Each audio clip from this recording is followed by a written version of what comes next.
Drakeo the ruler faced a choice on the day he was murdered: bravery or caution, stay in the car or face the unknown. In those last moments, writer Jeff Weiss asked about his next move. Drakeo responded with lyrics from his mixtape: "Roll the window up, if it's smoke, we want all of it." In this video, we will look at the last moments of Drakeo the ruler before he got stabbed. Death. Drakeo the ruler's music was like a remedy for confusion. His unique style was admired, but what truly drew people in was how close his rapping felt. It was like a quiet conversation right in your ear. When people heard the sad news that Drakeo had passed away at 28 years old after an attack at a music festival, that sense of closeness turned into an overwhelming feeling of loss. The details of what happened at Exposition Park that night were horrific. Exposition Park is located at the northern edge of South Central, right where the city starts splitting into areas controlled by different gangs. If you go a short distance in any direction, you might enter areas claimed by various gangs like the Bloods, Crips, Tracy's, 18th Street, Barrio Nueva Estrada, Hoover Criminals, or even MS-13. On a cold Saturday night, December 18th, 2021, Exposition Park played host to an incredible music event called Once Upon a Time in LA. Many people consider this concert lineup one of the biggest and most expensive ever in the city. The area around the Memorial Coliseum is buzzing with excitement as thousands of music fans gather, even though ticket prices start at $160, and there are additional costs for extra services.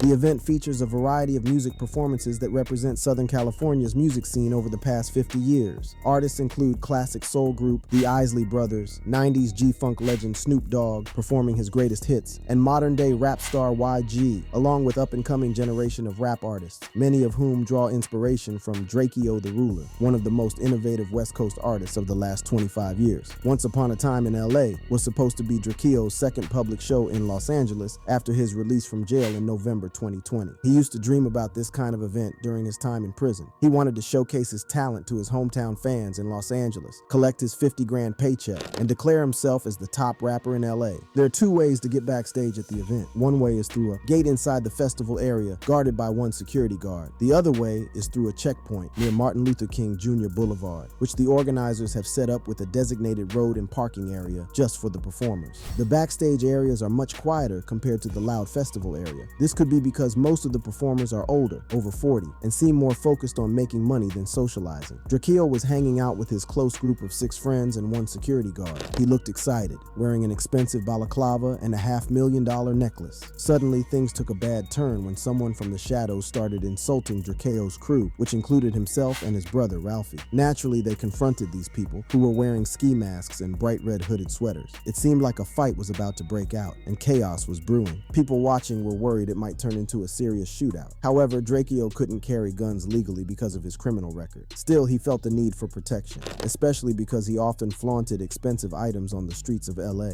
What most people didn't know was that before the event, there was a thorough security check that took away any hidden weapons, including from his licensed security guard. A witness, who found a safer spot to watch the incident, said the fight seemed pretty even, Drakeo throwing a lot of punches and Ralphie adding some famous Bruce Lee kicks. Surprisingly, festival security, who had been around earlier, was nowhere to be found, but the fight calmed down after a short while, even without security. Drakeo and his crew, who belonged to the Stink team, headed back toward the stage, bringing some peace. The brawl seemed to be over, with a few scrapes, but no one was seriously hurt. Then out of nowhere, a group of people charged in, looking like a horde of zombies. There were about 20 of them, mostly wearing red and ski masks, and they were shouting scary things. The original clash seemed like a trick to make Drakeo and his Stink team believe they would have fair one-on-one fights. Instead, a group of 100 people rushed towards them. This wasn't just a situation getting worse or a small fight getting out of control. It was clearly planned. About 7 or 8 minutes had passed since the first altercation, and there was still no sign of security or police nearby. Drakeo and his friends were in a tough spot. They were surrounded by wild, red-painted enemies that seemed chaotic. A video that went around showed the moment when they were caught off guard and then tried to get behind a safety fence. An investigator who checked the video said there were at least 113 people against only 7 of them. Right before the eyes of the earlier witness, one troublemaker jumps onto a ledge. He takes off his mask and loudly celebrates, thumping his chest. The others, wearing red hoods, did the same and quickly dispersed. Security and police arrive but are too late to catch anyone. Medical professionals rush to Drakeo, lying on the ground, shaking uncontrollably. Sirens can be heard in the distance amid the chaos. Police keep the witness and Stink team members away from him. They don't seem very interested in capturing any of the attackers. There are no arrests, posts, and it feels like they're not investigating. In fact, it doesn't seem like anyone was thinking about an investigation at that moment. The witness said they needed an ambulance urgently. They see a few medics desperately trying to revive him with CPR and defibrillation, but there's a long delay, and they're getting more frustrated. Eventually, paramedics arrive, putting him in an ambulance and away to the hospital. Snoop Dogg, 50 Cent, YG, and Ice Cube, who were supposed to headline, had to cancel their show when they learned about the situation. Shortly after, the entire event was canceled. 4 hours after the severe knife attack, Drakeo was pronounced dead. He was buried at Forest Lawn Memorial Park in Hollywood Hills. Snoop Dogg posted a touching message on Instagram for Drakeo's family. "I'm saddened by the events that took place last night at the Once Upon a Time in LA festival. My condolences go out to the family and loved ones of Drakeo the Ruler. I'm not with anything negative, and as one of many performers, I was there to spread positive vibes only to my city of LA."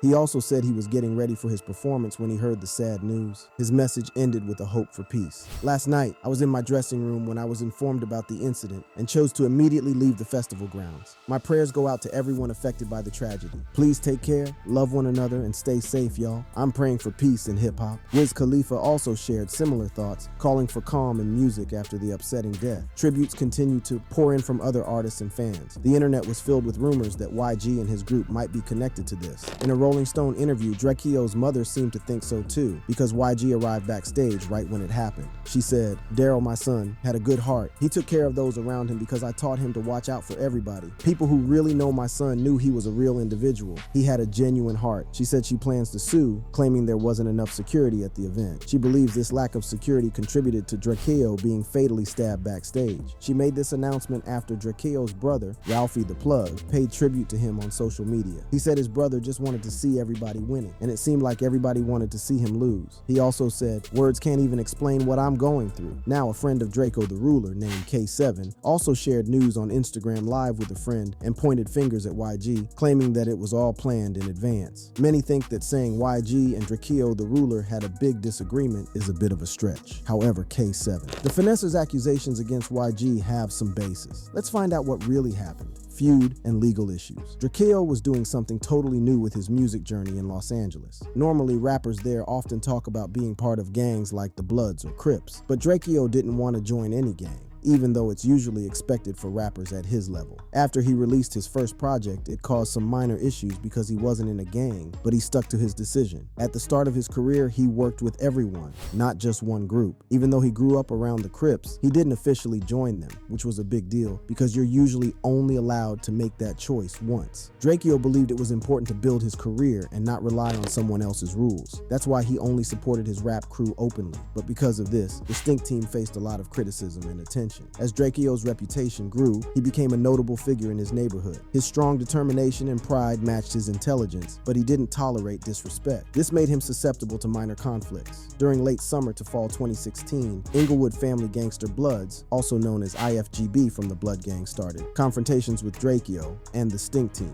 YG is well known as a member of the Bloods gang and has ties to the Inglewood family Bloods. It's hard to say why these situations escalated so intensely unless you were directly involved. At one point, cars owned by the Stink Team were shot at, and there were attempted robberies. Even the house where Drakeo's mother lived was hit by bullets. The general belief is that Drakeo had friends from his neighborhood who were part of the Crips gang, and historically, these Crips were rivals with the Blood gangs in Inglewood. Because of these connections, Drakeo unwittingly got caught up in a long-standing gang rivalry that had been going on for generations. RJ, an affiliate of this gang, used to be good friends with Drakeo the Ruler, and they even made a song together in 2015 called Mr. Get Dough with DJ Mustard. But their friendship fell apart because Drakeo and DJ Mustard had disagreements, and RJ sided with DJ Mustard. On a different note, RJ is close with YG, and they've made many popular songs together, including Don't Make Me Look Stupid. Their friendship was so strong that in 2017, RJ signed with DJ Mustard and YG's record label 400 Summers. YG hinted at this strain during a No Jumper interview. YG points out that younger people often use social media and live platforms to talk to their rivals, which can lead to real-world real-world fights. He's worried about how risky this is and wants to teach the younger members of his group to avoid unnecessary violence. YG emphasizes that it's crucial to stay out of trouble that might lead to jail time for trivial reasons. The interview also touches on the idea of diss tracks in the rap industry. YG mentions that he's open to responding with a diss track if someone disses him on a song, especially if it's an artist on his level. However, he reiterates that if things get serious, he and his friends will deal with it in their own way. All that rap beef and all that shit,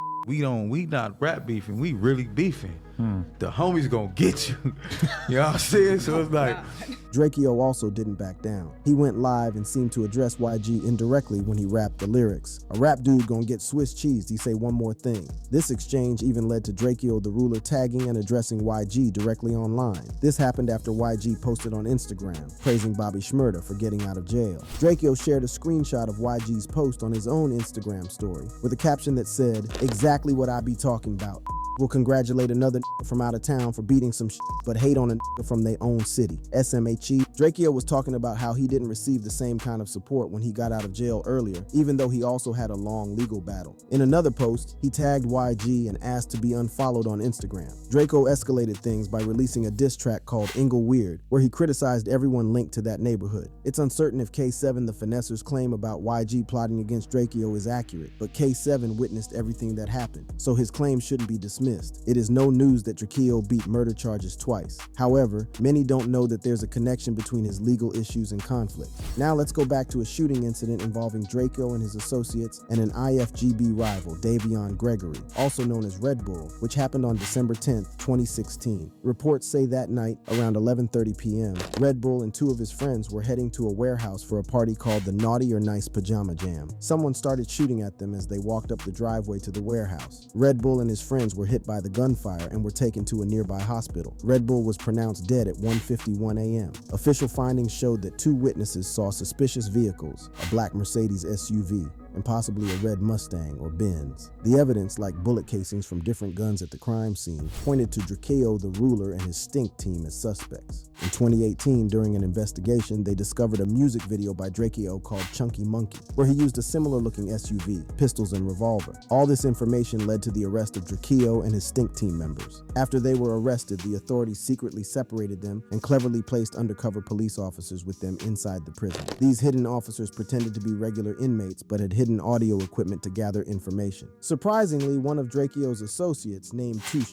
revealed the identity of a person known as Jaden Boyd, or AB, as the shooter. Initially, AB wasn't involved in the shooting investigation, but this revelation made the situation more complicated. To deal with these new developments, the LAPD had to start negotiating with members of the Stink team who were willing to share information about the incident. Everyone stayed quiet except for Draco's trusted associate, Solo. Solo was offered a deal. If he shared all the information he had, his legal charges would be dropped. He agreed to this and told the police that the entire Stink team had gathered at Drakeo's house for a social event they found out about online. They all arrived in 5 different vehicles, one of which was Drakeo's black SUV. When they got there, each member positioned themselves near their cars. Then Too Shitty mentioned seeing members of the IFGB gang nearby. Just before gunfire broke out, Drakeo said something like, "Let's get out of here." Suddenly, bullets started raining as Drakeo and his friend were leaving. The shooter was hiding behind a dark Mercedes SUV. Around 160 people at the party panicked and quickly left the warehouse. Solo also identified Kells and AB as the ones hiding behind the SUV, firing their .40 and .38 caliber guns. Drakeo faced trial for the murder. Leading the prosecution's case was Francis Hardiman, a homicide detective from the sheriff's office. He created an interesting story that portrayed Drakeo as someone similar to John Gotti from South Central. He hoped that this comparison would make sense to the jury. This perspective, supported by lead prosecutor Shannon Cooley, strongly implied that Drakeo was responsible for the death of Red Bull. According to their claims, Drakeo knowingly went to the party with the intent to murder RJ. Drakeo and his associates decided to smoke Red Bull when RJ didn't show up. They said that Drakeo did things like providing guns and masterminding a situation likely to turn violent. It felt like a made-up story. There was no evidence to suggest that RJ ever planned to go to the party. His name wasn't on the invitation list. When people asked him about it, RJ dismissed the police's guesses, saying he never even considered going to that party. But despite this, officials punished Drakeo even before an official decision was made. Drakeo Drakeo had to spend a long time alone, often without sunlight, and he couldn't read books or use the phone because the authorities took them away. They put him in a unit with many members from the Bloods gang, not because he was part of that group, but to make things harder for him. His mom lost her job at LAUSD because the police sent her workplace documents saying she was involved in a gang investigation. The trial ended without a clear verdict, so he only got charged with possession. However, the judge wanted another trial, so Drakeo spent more years in jail, which many people found controversial. In all these, the judge refused to grant him bail. Nipsey Hussle was, in fact, the only artist who offered to pay his bail money. While he was waiting for his second trial, Drakeo was eager to make new music. In June 2020, even from prison, he managed to create a popular album using a phone service called Thank You for Using GTL. The project is dubbed likely the greatest rap album ever recorded from jail by critics. After facing many challenges, Drakeo eventually agreed to a plea deal proposed by prosecutors. He no longer wanted to be associated with gang culture. He expressed this in an episode of the No Jumper podcast, where he said getting involved in gangbanging is for losers. In an interview with The Guardian, he explained that he chose a rap career so he could tell stories about life in the streets without actually living through it himself. He questioned whether it was better to write about things that hadn't happened or to genuinely experience them. He said, "The whole point of me starting to rap is I get to rap and talk about these things and not do these things. And what would you rather, me rapping about stuff that I'm not actually doing or me out there doing it? It's not real. Rapping is rhyming and pretending. It's a persona." Rise to fame. Drakeo, also known by his birth name, Daryl Caldwell, was born in December 1993. Drakeo grew up in a tough neighborhood in South Central known as the 100 SE. It's an area with small stucco houses, surrounded by liquor stores, churches, and funeral parlors. People often call this place Westmont. In 2009, this neighborhood had the highest unemployment rate in the county, reaching 23.6%. Sadly, it also gained a notorious reputation for having the most homicides, especially along a street called South Vermont, which got the eerie nickname Death Alley. His father wasn't present in his life. His mother, Darylene Cornell, was a loving and very religious woman who worked as a preschool teacher. When he was just 4 years old, he remembered how they struggled with poverty in their neighborhood, but he proudly said he'd be rich one day. However, life was tough for him. When he was 12, he got in trouble for stealing from a tip jar in Pasadena. Then, at 15, he got shot while he was still in his first year of high school at Washington High School. This happened around the time when, sure, and if you pay attention to the last in this clip, he sure was talking about how Lil Tim didn't miss the shots that put Von to sleep. Before you call it out of line, you can know there was an attempt on Quando 2 months before that clubhouse talk. Let me take you back to May 2nd, 2021. It was Quando's first after King Von's passing. 6 long months had gone by, and this show was kind of special. You see, there was a previous one scheduled for the weekend when Von passed, but that got canned, supposedly for obvious reasons. Quando insisted it wasn't canceled, but who knows, right? So, he was set to perform in Georgia in front of a small, and when I say small, I mean like 500 people or less. Regardless of the size, everything was going smooth until midnight. No trouble, no drama, nada. But then, 2:20 a.m., 2 hours past midnight, Quando and his crew were chilling at a store when a car rolled up and started popping shots at them. One got hit in the arm or something, but it wasn't too. They rushed him to the hospital, pulled through. So, think about those clubhouse words. Was it Von's crew, or someone looking to cash that $1 million check? Either way, they made look bad and disrespected Von's legacy. Quando used it to throw more dirt on the rapper's name. Crazy stuff, man. Now, to make it very, this whole situation is plain weird. No matter who Von was, someone tries to take you out and you survive, you're gonna strap up, be watchful, and high alert. But Quando did and it came back to bite hard. This was the second time someone tried Quando after Von's passing. It happened on August 19th, 22. A year had gone by since that clubhouse drama, and there had been plenty of disses, sly remarks, zero remorse from Quando for his role in Von's death. Some argue he didn't owe anyone anything since Von was his enemy, but the streets had their own rules, and the word was that the bounty was still out. So on that day in August, Quando was rolling with his cousin Lil West Hollywood. Pap had some heat with the law from way back in 2019, charges, and more for trying to dodge the police. He was going to take his punishment and do his time. Plan. Little did they know, it would be the last time they'd kick it like charges. When Jeff Weiss talked to Drakeo about his conflicts, he mentioned that he tried to make peace, but his enemies didn't want to stop fighting. Drakeo was a tough guy who had overcome many challenges and kept thriving despite them. If someone disrespected him, he wouldn't hesitate to respond. One notable example of his retaliation was in August 2021, with the song mentioned earlier, Ingleweird. It's considered one of the best rap disses of the year. In the song, he criticizes former allies who turned into rivals, accuses an entire neighborhood of tolerating informants, performance and even threatens violence on Rodeo Drive. The morning after Ingle Weird was released, the police pulled over an uber black SUV he was riding in. The officers, as seen in a live video on Drakeo's Instagram, decided not to search the driver. Instead, they focused on Drakeo, who was in the back seat with his young child. They found a gun in the car. Drakeo was charged again with possession because he's a felon, and his court date was set for December 23rd. Unfortunately, he didn't live long enough to attend that court date. Over the years, many young rappers like Drakeo the Ruler, who were about that life, have fallen victim to the street. While many were riddled with bullets, a few others were stabbed to death. One such rapper was Hypo. Hypo was a UK grime artist and music producer who once dated Emily Sand. He was stabbed to death on June 3rd, 2022. When the incident occurred, he was at the Platinum Jubilee celebration in Woodford Green, London. Around midnight, at the party on Chigwell Road, there were disturbances. Emergency medics found Hypo with stab wounds. Despite their best efforts to save him, he tragically lost his life right there. Hypo was well known for representing Hackney's lively rap scene, and he had shared videos of himself on social media earlier in the evening, both on his way to the event and while enjoying the celebration. There was even disturbing footage of the attack that circulated on social media.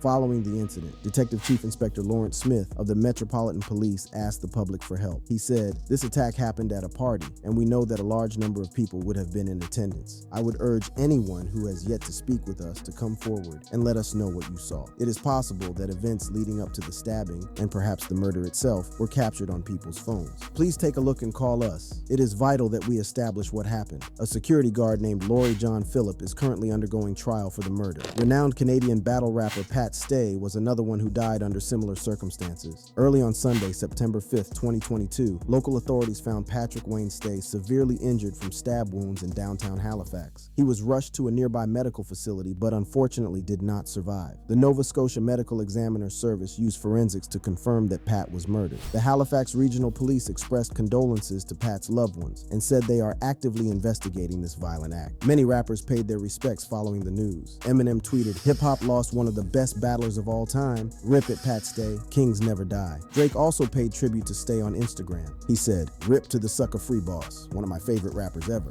Another rapper whose death you can relate to that of Drakeo was Money Sign Suede. According to the California Corrections and Rehabilitation Center, Valdez, also known as Money Sign Suede, was attacked and fatally injured while serving a 32-month sentence for firearm-related crimes. His lawyer, Nicholas Rosenberg, mentioned that he was stabbed, which led to his untimely death. People are surprised by this news because Money Sign Suede was known for being a friendly and calm person among his friends and associates. He was born in Huntington Park, Los Angeles, after his family moved from Mexico. When he was only 16, he began creating and sharing his rap music online. Atlantic Records discovered him when he was still a teenager and signed him. His song Back to the Bag in 2020 made him famous. However, fame and fortune didn't prevent him from facing challenges. He got into trouble twice in Riverside County, California for gun possession. Because he had broken the rules of his parole before, these charges became more serious. He spent 10 months in jail from 2020 to early 2021. Then he got another similar charge in Los Angeles County, which meant more time in prison. He was almost done with his sentence, looking forward to getting out when he was killed. Nadi Osama was another whose death hit home.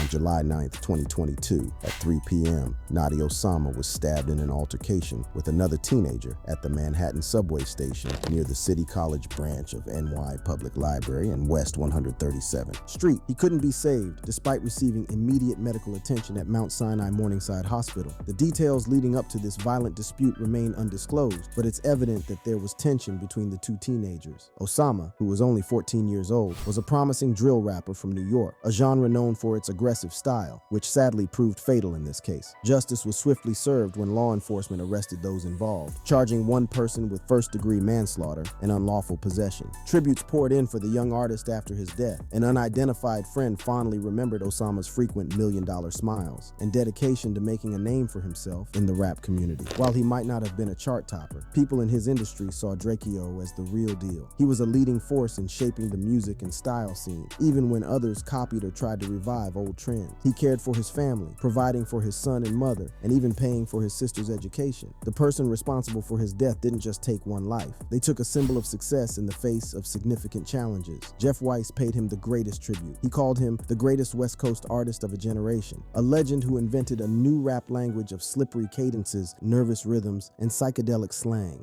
If you enjoyed this video, simply tap the card on your screen to watch more hip-hop related videos.